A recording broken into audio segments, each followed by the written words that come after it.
love it.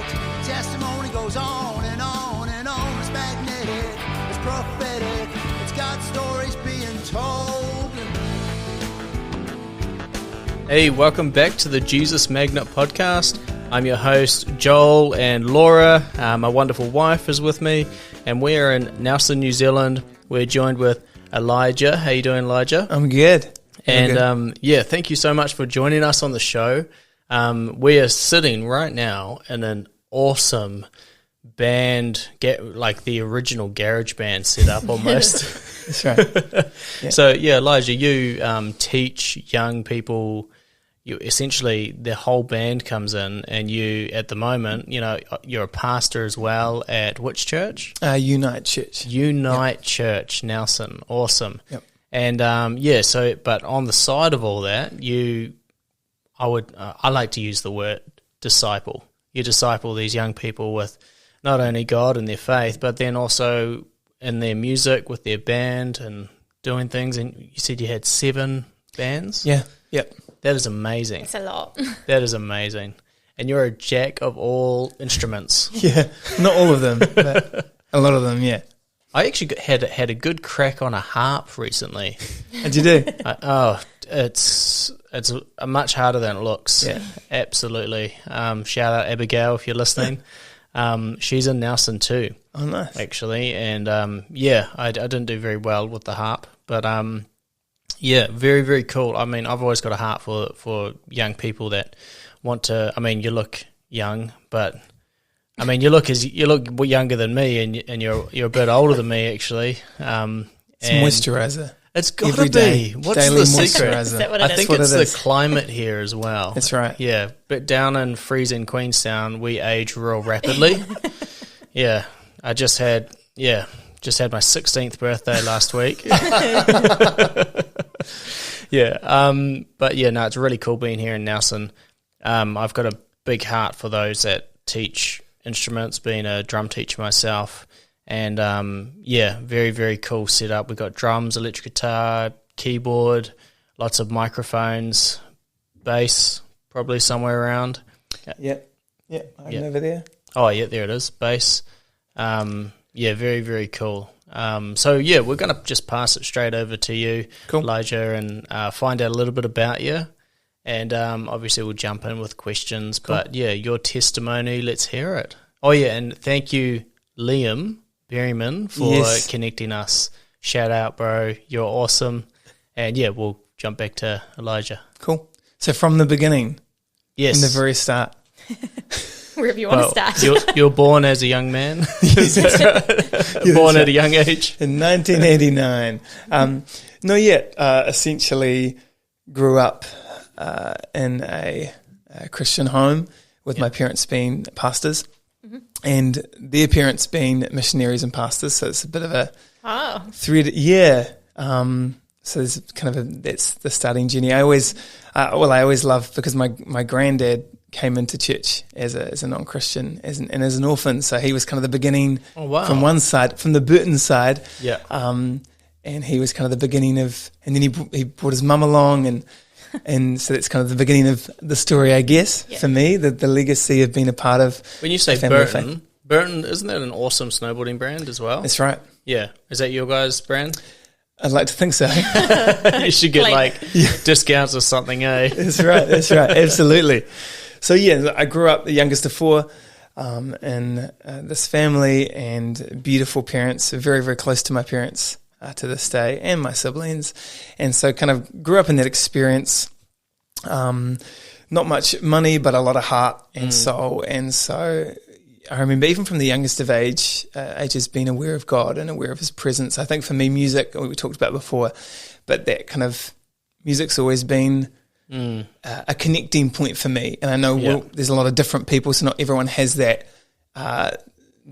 sense of feeling music as a tool in that way, but for me, definitely. Yeah. And probably the kind of the melancholic side of my personality, and that kind of creative side, definitely. So I remember being like 5 years old and being on a pew, just being like, I feel like the light of God is here, and it really just amazing parents that discipled me really well. Yeah. So is your whole family very musical? Is that where it sort of started, or No, actually. Well, my mum is. Okay. Mum's musical, piano player, singer.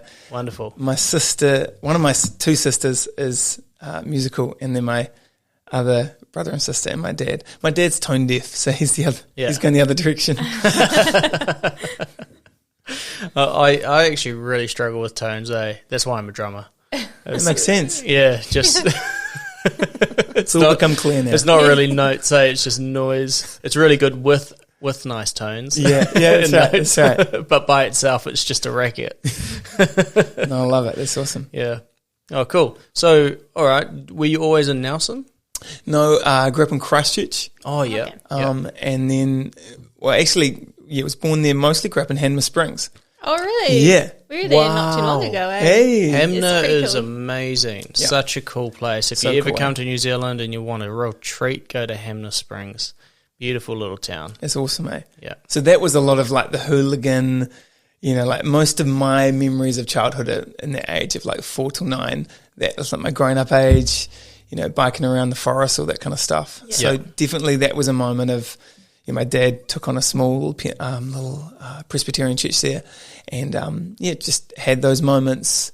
Never really. I mean, obviously, as a kid, if you've grown up under that, it becomes your ground zero. And then moved to Nelson. I went to intermediate. Had a really rough time at intermediate. What was rough? Just a bit Yeah. of bullying, is it? Good question. Well, whenever I say this to people that know me now, they're like, "Oh, that's a bit crazy," but I was quite a chubby little kid. No. And I'm quite beanpole now. So it was just that. I should not laugh. Yep. I'm sorry if any chubby little kids are listening to this right now. But the reason I'm laughing so much is because Elijah is like a stick. To all those chubby kids out there, this one's for you. Or chubby at heart, I don't know. I've learned that no matter what we say these days, somebody will be offended. So, I mean, definitely do it with grace. Yes. But I apologize if we've offended any chubby kid right now. But yeah.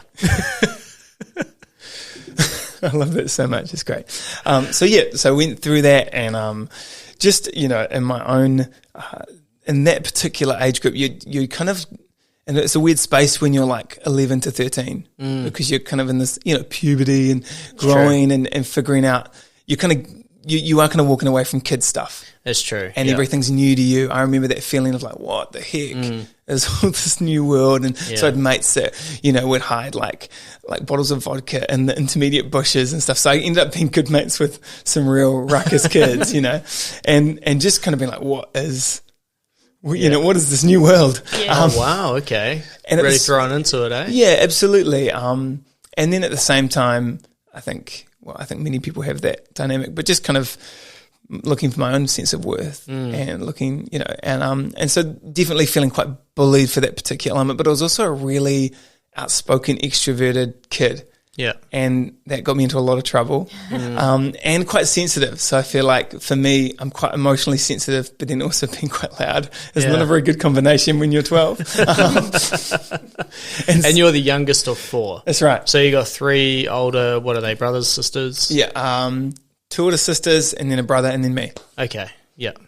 And that sometimes doesn't help when you're trying to find your way in the world. Yeah. And that's then right. I always felt that my older siblings, because actually all of us are the youngest. Yeah. Oh, so good. Yeah, Laura's the youngest of 4 as well. I'm the youngest of 3. Oh, wow. I always felt, like they've always got it together. And I could never, they just were always that little bit better at almost everything. Yeah. And it was just, they had a couple more years at life when I think about it. And when I got to the age that I was adjusting to, by the time, if I was 10 and they were 13, and they were really good at skateboarding, I was really good at skateboarding at 13, and then I was still judging them, and they're 16 now, and you're always chasing that. But that's only like a teenage thing, I find, it just takes you a bit to wake up that everybody's growing and developing at the same rate. Yeah. You might just be a little bit younger or a little bit older. Yeah, absolutely. And I definitely felt that. And I think, my family's particularly vocal, quite a lot of talkers. And so trying to get, as probably like all of our stuff comes from that childhood, those childhood moments, whether intentional or not. So like trying to get my voice in to a family that's quite vocal already. True. So a lot of my like, I don't know if you've heard the term unbearable feelings, but No, it's kind of like some of those core things that are your like deep insecurities. Oh, yeah. Okay. So like it's a psychological term of like my unbearable. So for me, it's like being misunderstood. Right. So then being quite vocal. Sorry, what do you mean? Sorry. Oh, bad joke. That was good. That was really good. I like that. So yeah, having that moment and then being, in that age, chubby kid and quite a sensitive kid. And so because I always grappled with and had a brother that was quite like, I don't want to say macho because I don't really think he was. He was just yet again that step ahead in all those worlds. And I just felt like I never measured up, and not from his doing, Yeah. But so that too, so being quite like not sure if I fit in what it meant to be, the alpha male. Yeah. And then feeling like, well, where do I fit then? Yeah, so true. that was definitely a part of my dynamic at that age. Because I remember, I remember quite clearly that space. So I remember that being like, I don't know if I want to follow God then. I don't know. So there's the dark thoughts starting to emerge, and then having that moment. And I don't actually believe necessarily these kind of church service moments are all the moments we meet God in, but there was a particular one where I was at the back of the church, and I was like with my cool friends, and we thought we were really cool because of the and being like, oh, this is so dumb, this pastor's so dumb. We grew up in the church together, but we kind of, in my mind, I was not sure where I wanted to be in that space. And then at the end of it, having this, I think he just gave us an opportunity to walk up to the front, and I just remember a moment. So was this your parents being the pastors? No, it was so you had a different visitor. pastor. Oh, visiting pastor. Yeah. So my parents were, and I still was in the dynamic of the rhythm of church life, and and I just remember that moment of him making this invitation and being like, kind of the loud voice in my head being like, no, this is stupid. And then that kind of soft whisper. And I think for me, it was like a reckoning with my sense of, oh, this is what I've known. And then I've kind of been rethinking, and then just that whisper in my kind of gut, or whatever you want to call it, and of like a sense, a thought that kind of came into my mind that seemed like God. And still now, all these years later, seemed like God to me. It was like, oh, you're gonna take me seriously or not? Like, is this almost like God giving me an option? Like, are you gonna take this seriously, or are you just gonna muck around? And I just, for me, as quite an emotive person, a lot of how I experience God is emotively. So where someone else might find God in very different ways, and I want to acknowledge that, because I do think it's hard sometimes when you go, oh, well, they're talking about God just spoke to me. And I'm like, well, God's never actually spoken to me. Yeah. So what do you mean by emotively? I think every day of my life I sense emotions that connect me to God. Okay, yep. Yeah, I think that's what I mean. So like there's not a day for me, but I feel emotively quite a lot. Like yesterday morning I was listening to a U2 song and crying in my car. So I feel like there's a book called Bittersweet that's come out. I'm just reading it at the moment. Yeah. And it's about this kind of personality type. So I relate to that, like the sorrow of life and the joy of life at the same time. Yeah. So I'm for me, that's probably a whole nother story, but I'm in a process myself. I feel like reclaiming that element of my personality. Yeah. No, we really like that. We've spoken a couple of times with different guests about like hearing God's voice. Not everyone really hears his voice. Yeah. Some people do, don't get me wrong. But why is it that only like maybe 5% or 10% of people actually hear God saying this or do that? And if you think about it, we're made in the same image and likeness as Christ, as God. And when He speaks, if I were like us talking right now, everybody who's listening, you can only hear the 10%, which is the audio part of this, of what we're saying. I mean, inside of that, there's tone of voice, but what everybody's missing is the your body language, eye contact, all of that, and that makes up the rest of the 90%. So if we were to perceive God in the same image and likeness as us, so reverse engineer how we communicate, and go, all right, well, God should communicate similarly.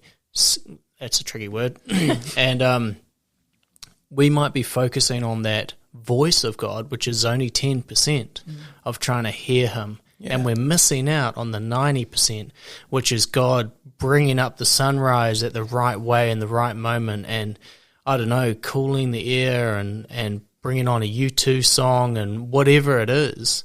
That's God actually communicating the rest of his heart to us. And we're trying to just focus on that tiny little audio part. Yeah. And there's so much more. Yep. And God loves to communicate like that. So that's really cool. You got that probably abundant sense of how God communicates in that way. Very cool. Oh, I love that. My mind's going to like lots of different tangents, but I was listening recently to, that ruach, which is the Hebrew word for spirit, but also for wind and for breath. And it's like we in the West, we have different frameworks for stuff, some good and some we've overemphasized. And it's like a lot of the Jewish way, they're okay with the metaphor extending out. So they're okay, like if they see wind brush the leaves on a tree, they're not going to say it was a human breath, but they might sense, is that the breath of God? There's something about the beauty in that space that we kind of go, well, it's not the breath of God because this isn't like, but actually they were more okay with living the metaphor and living in this, this creative space. Pretty much, as well as, all that logical space. I think they can meet and converge. So that for me, sensing that moment, and just feeling that conviction in my heart. And yet again, I'd grown up in this space, so I knew the narrative. So it wasn't like, what? So it was just a thought or a sense that hit my heart, just like when you're about to go like too close to a cliff and you're something and you goes, oh, no, like something like that. It's like, it's that similar sense to me. Yeah. When you're about to walk into a place, you're like, I feel a bit uncomfortable about this and maybe I shouldn't be here. Yeah. Similar sense. Yeah. And so there was that moment and I'm just like, sorry, not the thing. It's all right. All the hand movement. You're missing out on the hand movement. The body language, guys. Swinging his arms around. That's right. And so, that was just a decision for me. And I see that as a moment that was, God, I do want to take you seriously, or I want to at least explore that. Yeah. Because I'm not sure if it's always just there's this decision and then that's it. I think there is this process, and we are works in process, and a part of the journey with faith is allowing God to do his work in our souls. He is the animating force of life. And so we recognize his lordship as Jesus. And in doing that, we open ourselves up to his work. And then we just go, God, if that means you're operating on me, if that means whatever that looks like, I'm open to that and I'm partnering with that. So that was probably the beginning for me, or at least the beginning that I felt consciously as like a... Yeah. So this all happened when you were with this minister who came in from out of town. Yep. And you went to the front. Yep. That sort of thing. Yes, went to the front, felt so uncomfortable. I remember taking a step and being like, why'd I do this? You're so embarrassed. My cool factor, my church kid cool factor, to leave my leather jacket and shades at the back and walking up and feeling so uncomfortable and feeling like I was being stared at. I really don't think I was, but I felt it. And I think it's because for me it felt like a big deal. It felt like something that I was doing that meant something to me. And then went up to the front and just bawled my eyes out. Yeah. And just, I remember like crying and crying and crying. And I think it's because it was like, in that moment, it was like, it just felt like home, and it felt like, and I knew what it was like to be close to God as a little kid. So it's not like I didn't, like, so that felt familiar, but also just like, that grace and that love and that acceptance of God, that lightness, but also that healing, hand of God. And so I remember just crying and crying, and then my mum came up and I was like, can you get me out of here? I didn't want to see anybody. Like I think I was a bit like ashamed that I was crying so much. And so I was like, get me out of the back door or something. So I remember that moment, and then I went home and I like ripped up all my Lord of the Rings posters. And oh, wow. Not knowing that Tolkien's a Christian.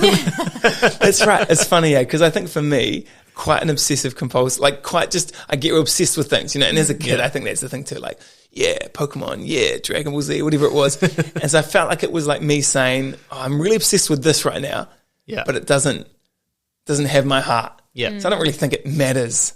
If I had a there's nothing to read into with it. Yeah. What I had to rip up, I think it was just part of me saying, no, I really want. Yeah. Just a statement, you know. Yeah, it's a statement to myself, Yeah. you know, and and me before God. So I just remember that moment as being like, this is what, you know, I want to be with you, God. I want the life that you're inviting me into.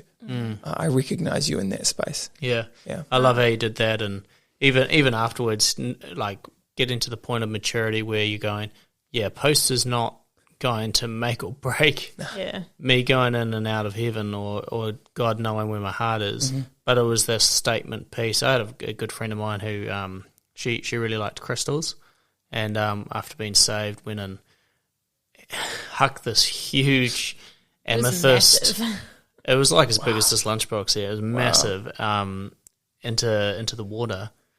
And it was like, I mean, we talked to her about it and said, you know, like, this isn't going to make or break you being saved.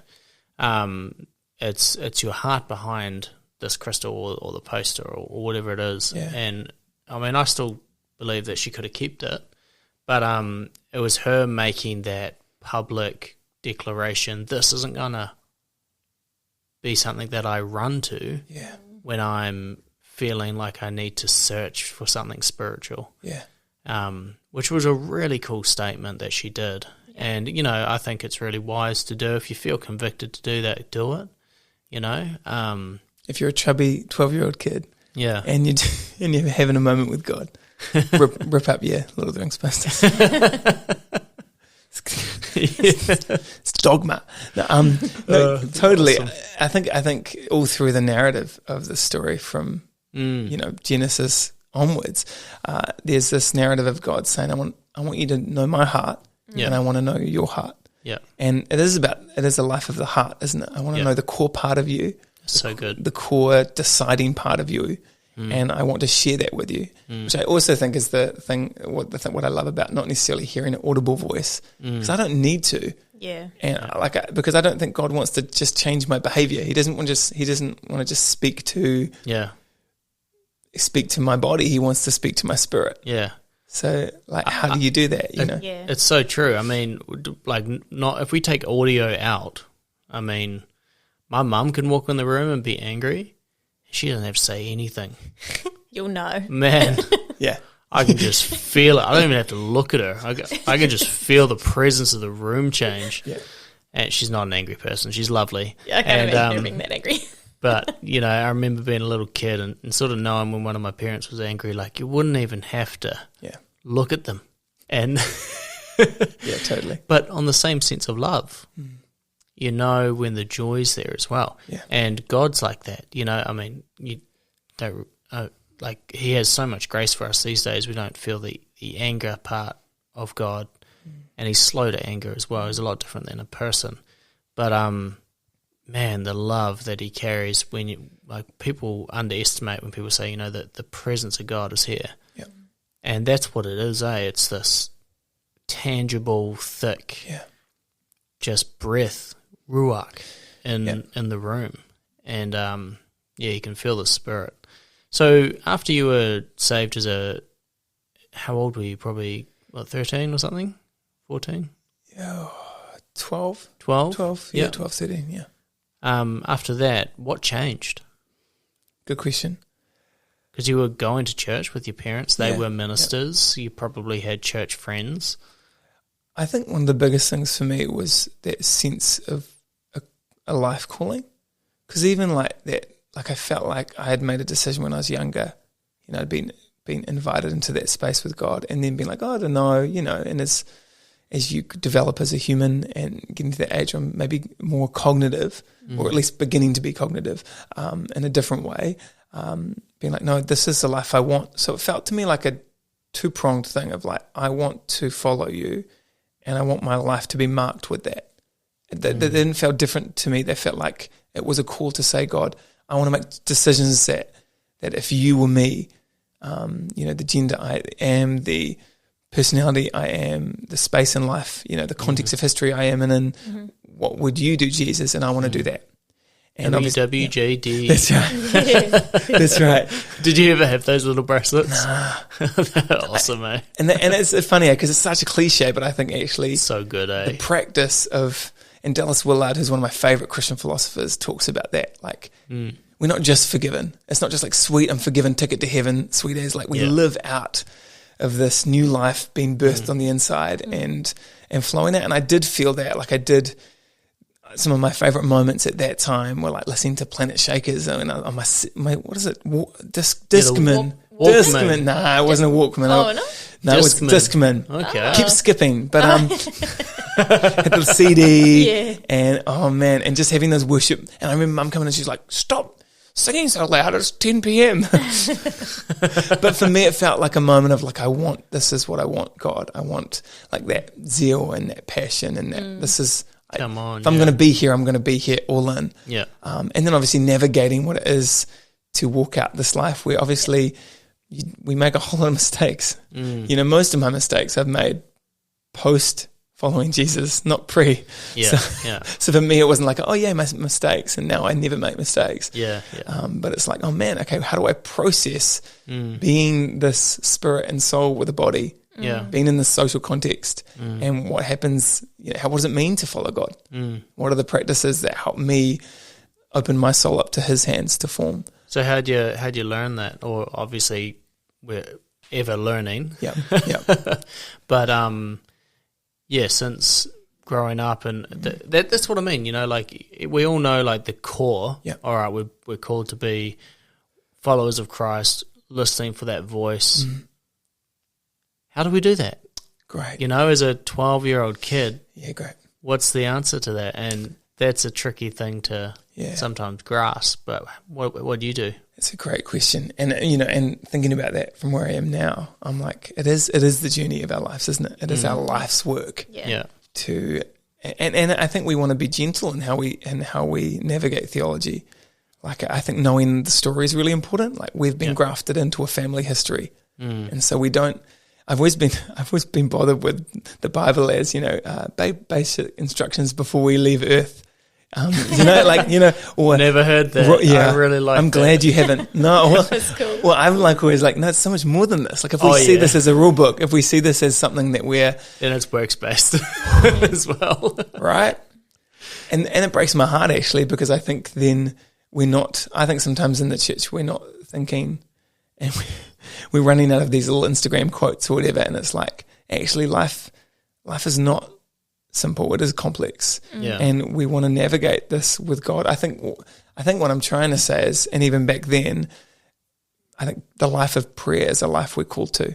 So a life that, like, day after day, things that are not of God pull and push us and get on us and mark us, and throughout the day, at the beginning of the day, throughout the week, we use rhythms to remind ourselves who we are and whose we are. And so even back then, the rhythms for me, it was a discman, it was some sorries, and man, God, I didn't feel like I measured up. And the other, because I remember reading through one of the Gospels actually and just being like, this is too hard. Like reading, if a man, doesn't do this and he's not going to get into heaven, I'm like, oh, screw this. Like, at the same time being like, God, you're going to have to help me out, because I'm reading this and it just feels like the too hard basket. Yeah, especially when he's going, if nobody can enter the kingdom of heaven unless you hate your mother or hate your father. Yeah. Or Yeah, that's right. I'm thinking, what? At the same time, honour them. Yeah, you're like, Yeah. The context for that, just anybody listening, is not to actually hate. It's in comparison to how much you should love God. Yeah. Would look like. Not that it looks like hate, but that's the comparison, that you love God with everything, your core. Absolutely. I love that too, because I think, yet again, like, I read the Bible because I love Jesus.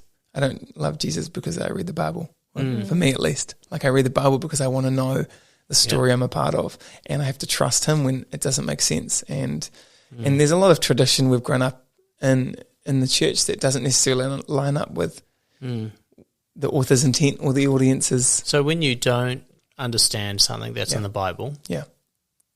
and you say you trust Jesus to unfold it to make it clear?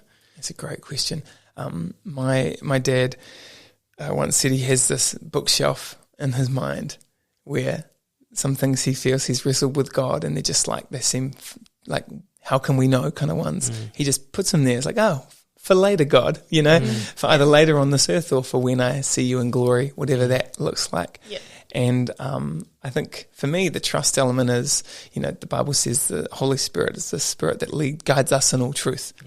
So I think we have to have this high trust that God is, Father, He's Son, and He's Spirit. And we have to trust that He's at work, or else I don't know what we have. Yeah, it's true. So but also we have to trust that we're here for something, I mean, this could go down in lots of different ways, couldn't it? Because I'm taking some youth through Youth Alpha at the moment, and I'm like, oh yeah, what are we going to live for? You got to have some answer to that. Yeah. To have dignity as a human, we need some kind of answer to how to get here and where am I going. Yeah. And so, I think trusting for me is, I'm in a unique position because I spend a lot of time researching in the Bible and praying in the Bible, and part of my job is to help teach and frame for others as well. So it's important to me that I'm constantly hearing information, walking out the journey, helping to unpick where tradition has been unhelpful to us, and then humbly trying to find those voices and that help to the Bible reading, that help go on a journey where we're reading the Bible together and we've got some questions that can help us navigate. I always say in any particular Bible reading, I'm saying, Holy Spirit, what do you want to show me today? And that's a simple way to do it. Now, obviously, it's great to get around some people we can say, well, what is the good hermeneutics? It's like, what did the author intend? Who is the author? What did they intend? And we can't know fully, but what can we know? And then what did the audience think when they were getting this? What did they hear? And how does that then, because everything leads us to Jesus. Absolutely. So all of this Bible is leading us to Jesus, and then in Jesus we find, because even that whole, this is too hard, and then you begin to go to, but Jesus, that's part of the story. He said, I'm here. I'm the story in flesh. Yeah. And I'm living this out. And you can not only have faith in me, but you have the faith of me. And I love that. It's like, I'm accepting that the weight on my shoulders doesn't have to be on my shoulders anymore. And that's probably, for me personally, one of the biggest reasons that Jesus has my heart. Yeah. And I don't feel like I could ever walk away because there's nothing left. Yeah. Like life it's void of meaning. It's black and white now. Yeah. Whereas with Jesus, there's a grace. There's the beauty of repentance. There's the beauty of saying, man, God, I don't have to have this thing right. I don't have to know the answers. So when I don't understand, I'm either going to ask some people I trust to say, what do you think about this? Go online and ask, that can either be helpful or not, or just put it to the side and say, well, what do you want to say to me, God? I'm listening. I'm here. What can I learn? I love that. Yeah. I think we've used that, haven't we, Laura? Lord, we don't understand this. Make it clear. Yeah. I'm not a very smart man. Make this simple. Make it abundantly clear. Abundantly clear. Yeah, that's it, man. We use that prayer in abundance. Yeah, I love it. And amazingly, God pulls through every time. Yeah. It's weird. Yeah. But and then I still struggle sometimes is he going to answer me this time? Yeah. It's like I feel for you, Lord. Sometimes watching us pray and you're answering every time, and then there's still doubt each time. It still requires faith, Yeah. But man. One thing that I encourage anybody that's listening is when you pray to the Lord and He does answer, keep a note of that, of the amount of times that He has actually answered your prayers. Beautiful. Because we focus a lot on the prayers that aren't answered. Yeah. But man, there are so many that are. And He still hasn't answered the prayer of me asking for a Ferrari. But to be fair, He didn't say anything. And that is the answer. Yeah. No. Yeah.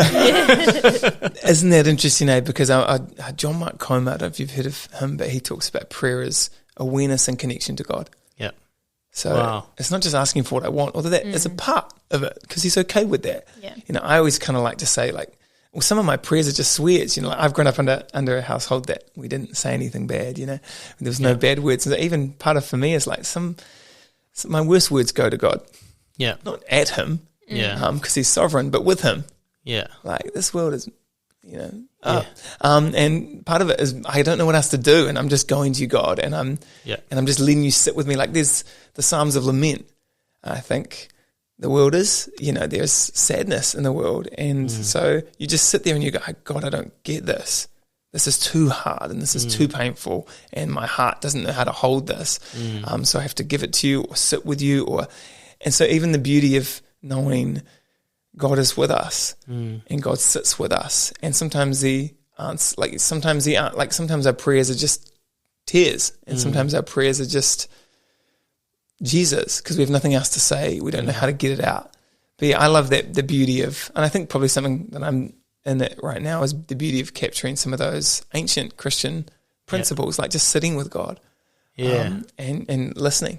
Yeah, be still. Yeah. Yeah.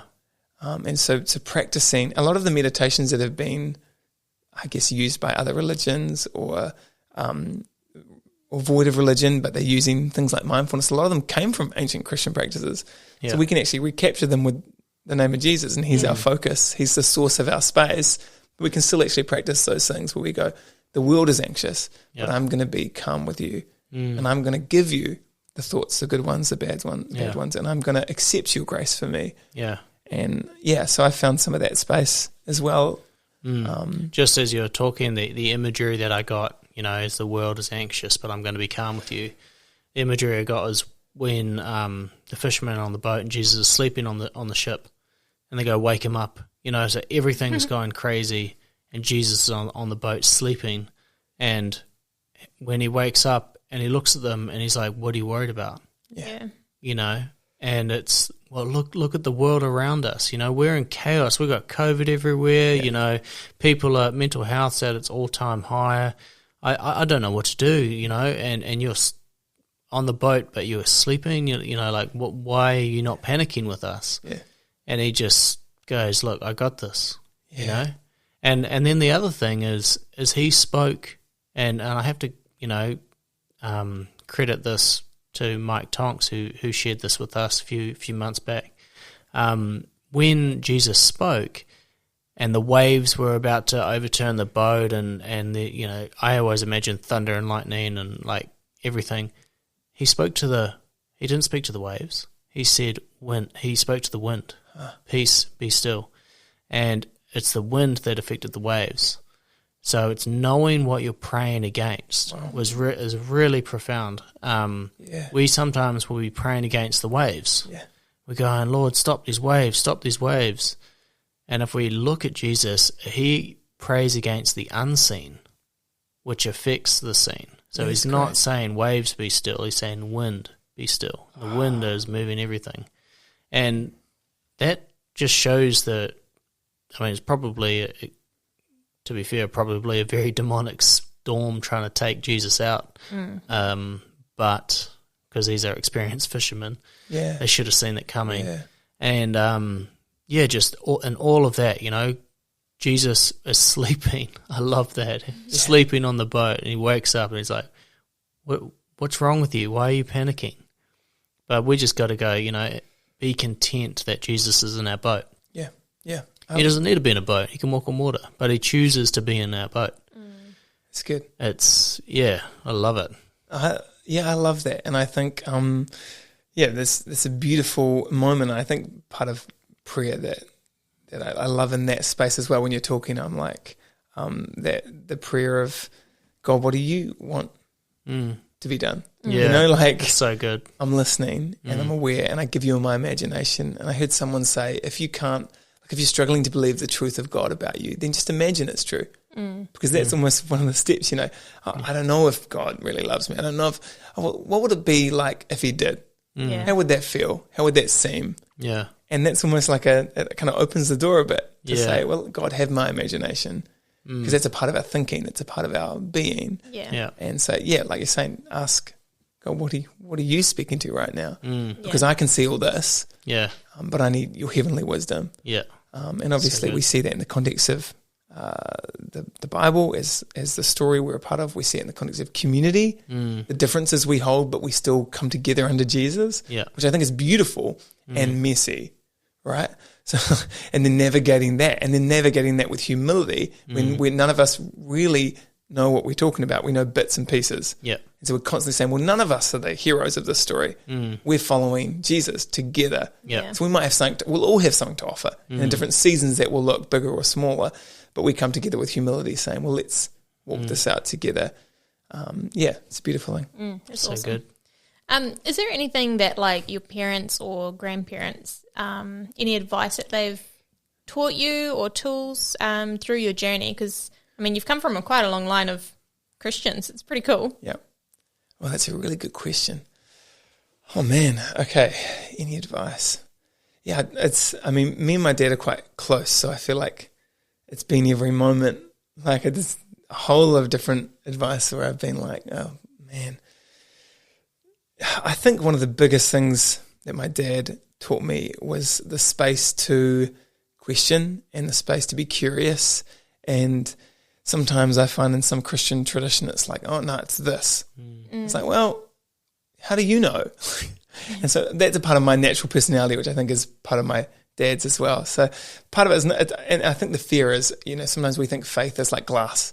You drop it, it breaks. And I don't think it is. It's probably more like elastic, I don't know if I've got a good enough metaphor for it, but I just think there's even like the Jewish understanding of truth being dynamic and not static. So it's not just something we put a box around. It's moving us. It's shaping us. So even in some way we might go, I thought God was this, but as I've grown, I've seen this as well. And it's in one way it could seem like God has changed. He hasn't. We have. And so our perception has changed. Yep. And so I think Dad always gave me space and encouraged it. And the questioning and the wrestling. So it wasn't just like, sweet as, no, it's this. He was really good at not landing it with, oh, just pray. Or like as an end of discussion thing, or just believe, or whatever. It was more like, oh, well, let's explore that, and let's wrestle with that, and let's lean into the mystery of who God is. But in the middle of that, it's not just an ocean of nothing. It's, well, what do we know, and what are the themes of who He is, and what do we cling to when it feels like we're being shaken? What's the nature of God? Who is He revealing Himself to be? And so the questioning in the space of that. But I think the other thing, actually, as I think about it, is my dad taught me and is teaching me humility. So I think I'd love to say that all of the older Christians I know are just so humble. I'd love to say it. This is not a call out, but I think actually maybe it is. Because sometimes I'm like, you know who you are. You know. Just kidding. Oh man, better edit that out. So good. So good. So I think that as well, like Dad was willing to put himself on the line for the sake of the kingdom. It wasn't about, oh sweet, we'll do this as long as it's good for me. Yeah. Or it's just hit a high note right there saying that. It was good. I loved it. So I think that's the biggest thing. It's even like when I think about it, I'm like, oh, even more than any words or statements, it was just the way he lived and the way he lives. I mean, in many ways, Dad has paved the way for me. So I think even stepping into the role that we are now in was because my dad felt God said, move to the side. And Dad wasn't ready. And it was really painful for him to step away from that and to feel like, oh, what am I when I'm not a preacher? What am I when I'm not? But he did it because he wants to honor God and obey Him because he loves God. And I'm like, that's the kind of person I want to be. I want to be the kind of person that says, oh, even if it hurts, even if where you're leading me seems worse than where I am now, it's worth it because I trust you, because you're a good leader, God, and you don't forsake us. So even if this looks like we're going into the darkness together, I'm going to take steps, and I think Dad's always done that. And I even remember the moment where I did like 3 or 4 years volunteer as a youth pastor, which means you have to find money somewhere else. And doing about 30, 40 hours for free. Wow. And trying to work at other jobs to like survive. And then my dad, there was this meeting with the church, and it was essentially, we need to kind of fundraise a bit more so that, and Dad wasn't the main force there, but he was a kind of part of the discussion. At one point, Dad stood up and said, hey, if you need to cut my pay so that you can do this. And I guess some people could see that as nepotism, but I know like the kind of person my dad is. I'm like, man, I remember thinking, whoa, that's the kind of person that God's like. Yeah, wow. I'll cut my pay. I'm like, what Yeah. the? Yeah. And I also knew he'd mean it because that's how he's lived. Yeah. He's not just saying words, like he would do that, and he has done it.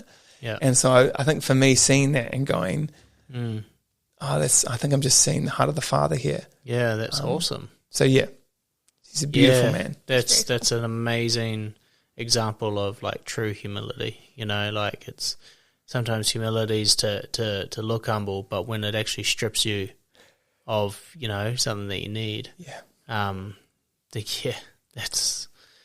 Shout out to your dad. That's amazing. Cool. So you have almost been walking with Christ ever since that conversion at 12. Not that it was like a conversion, but that revelation of his love, because you'd always been in church and things like that. You weren't converting because you always knew. There was no doubt, that God was real in your mind, really? No. It was just that point where you're saying that I'm making this faith line.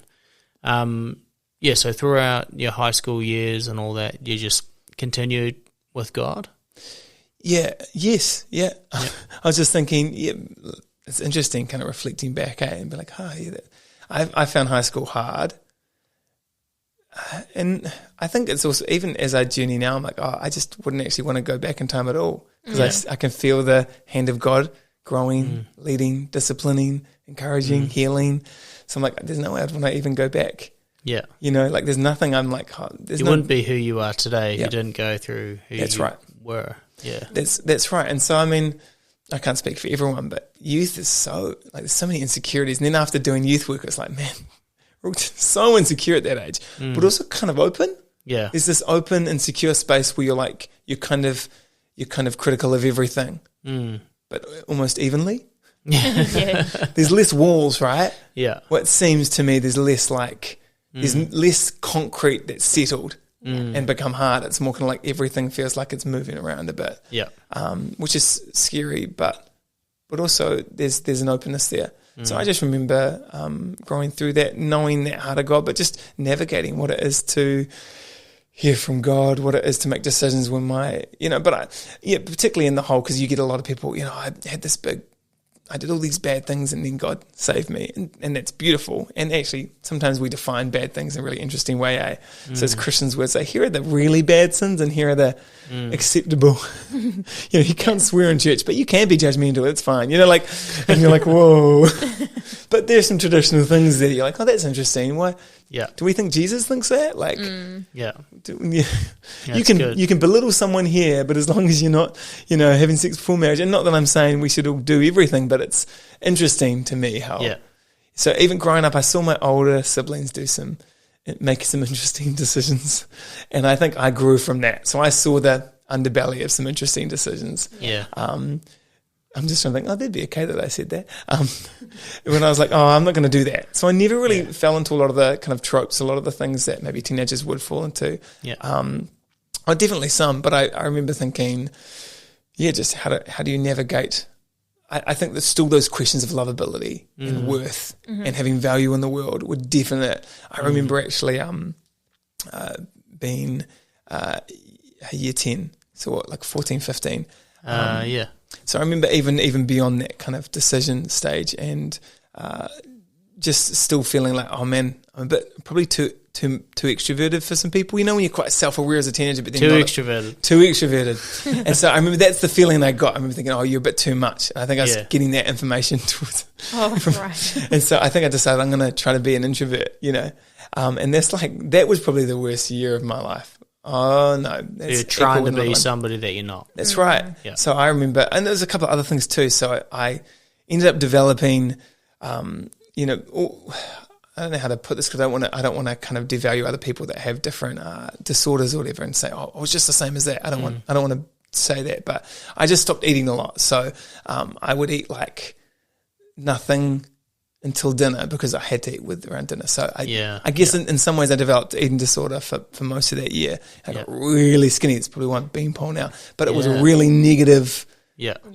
self-talk that was building that. And it actually didn't I'm trying to think of how how I stopped doing that, but I think I just did. I don't know. I actually can't remember the moment of shifting that. But so definitely getting like internal, but I'm like, I need people and I need that interaction. So I think. So your actual decision to change your personality affected not only your personality, but your physical well-being. Yeah. Yep. Wow. Wow.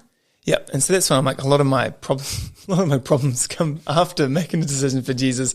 But I mean, that's the beauty, isn't it? Because Jesus is with you and he walks with you, and he was there in those moments. Yeah. And he was there in the moments that I didn't recognize. And that's my belief of God, because, you know, I believe that he's incredibly aware, incredibly intelligent, and incredibly kind. Yeah. And so in that space, I think there were a couple of moments with people. Like I remember having a moment with a teacher where they were just like English, and I think the rest of the class left, and they said, "Oh, can you just stay behind, Elijah?" And I was like, "Yeah, whatever." And she just looked me in the eyes and said, "You know, it's like I'm trying to remember the words, because honestly, it was just a sense. It was like, it's okay to be who you are." It was like a real simple statement, or like, "Are you okay?" Yeah. You know, it's okay. Like who you are is. Like it's great to be who you are. I like who you are. You're not too much. And I think that maybe come off the back of a comment in the classroom or whatever, but I think that was like one of the turning points for me. Wow. Yeah. But it was a couple of those different moments of having people that were around and that did care. But yet again, also just the kindness of God and how he leads. So I think moving, you know, away from that space and developing, and probably a constant journey for me. But I think that was probably one of those key moments in high school. Yeah. But then being a part of God's mission. So I think leaving high school and then feeling God say, because I don't feel like I had like you know how you get youth pastors or youth leaders that are there for you, and you're like, awesome, not just my parents, I got this other person. I never had that.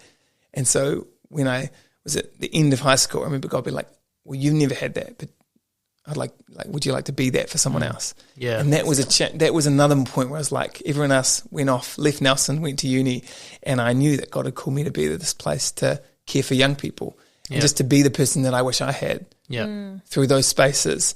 And when I look back now, and a lot of those people that I was there when they were 13, 14, 15, and now they're 24, 25, and it's huge. Like I'm like, I could die tonight happy because I got to play a part. Yeah. And so I'm really thankful to God, not because I'm amazing, but because I got to play a part, and he did the stuff in between. Yeah. And so I got to be there when in the time when someone was whatever they were going through, when they were having these big moments and big family breakdowns and big personal breakdowns. And it was like I consider it a real joy and an honor that I could have been in that space to say, hey, I'm here with you. Hey, I'll pick you up at 2 a.m. Hey, like, you know, and that's looking back, I'm really thankful that I'm Just thankful for the pain. Immense love for others. Yeah. By the sounds of it. Yeah. But I think the pain and the suffering help. You know, my own journey helps see, oh man. Yeah. You can relate. yeah, You can. Yeah. I mean, that's one of the things that most young people will say. I mean, not just young people, but just people in general, that you wouldn't understand what I'm going through. Yeah. And that's the beauty, absolute beauty of Jesus, is he's been betrayed, he's been lied to, he's been sold, you know, he's been everything that we've gone through. He can say, and even in the wilderness it says, you know, he went through every temptation. So he gets it. He's the one person in the world that you can run to for anything at all. Yeah, that's really cool. Did you want to share anything else before we finish? Oh man, we really went fast, didn't it? Yeah. I was just looking at the time, keep an eye on that. Oh yeah, that's good. No, I just it's been good. Yeah, it's been awesome. I just think to anyone listening, really, I mean, because obviously I don't know who's going to be listening and where they're at with God or with life, and I think I would just say, be curious. You know, it's okay to have doubts, but doubt those doubts, and I think like there's a doubt those doubts. Yeah, That's cool. like it's consistent, right? If we're gonna have doubts, we just be consistent and doubt the doubts. I like that. That's good. Yeah, and so just in that space, and I love, you know, in that space for some people that are walking through their own journey, or maybe even tied up Jesus stuff with church stuff, and they're feeling lost in it all, or Jesus stuff with tradition, like. there's a whole lot of mess in that, but in the middle of it, there is grace, and there is Jesus, and there is someone that can lift the burdens. Yeah. And it's like you were saying, and someone that not only that, but the things that can wound you can be used to bring healing to others as well. Yeah. And that there's meaning and deep redemptive. There's this beautiful moment where Jesus says, hey, come, let's put the wheel back together. And one day he'll do it finally. But right now we get to be a part of that. And so I guess for people in their questions, have those questions, question those questions. And I think there's this famous quote by Kierkegaard, who's like a philosopher, and he's just like, any kind of decision on faith is a leap off a cliff. So there's just a moment where you have to go, I'm going to take a step. I'm going to trust. And there's no safer arms, right, than the arms of Jesus. Yeah, I love that. Wow. Well, I've really, really enjoyed hearing your story, Elijah. It's a powerful one. Like, this is why we do this. You know, the Jesus Magnet podcast is about your testimonies, and what you've shared today 100% is going to impact everybody that's listening. This is one of those things where our testimony has power, a testimony of what God's done in our life, how we've been changed by this incredible Savior has been absolutely astounding in our lives. So, just want to thank you so much for coming on the podcast and being able to share with us while we're here in Nelson. Yeah, cool. And, so if you enjoyed this episode of the Jesus Magnet podcast, then continue to follow us and find us on Facebook and Instagram. And if you've got a testimony and you want it shared, then let us know. We would love to get in contact and see what we can do. And while we're on the road, we'll be traveling around New Zealand. So, get in touch with us, and we'll see you next time on the Jesus Magnet podcast. It's prophetic, it's got stories being told.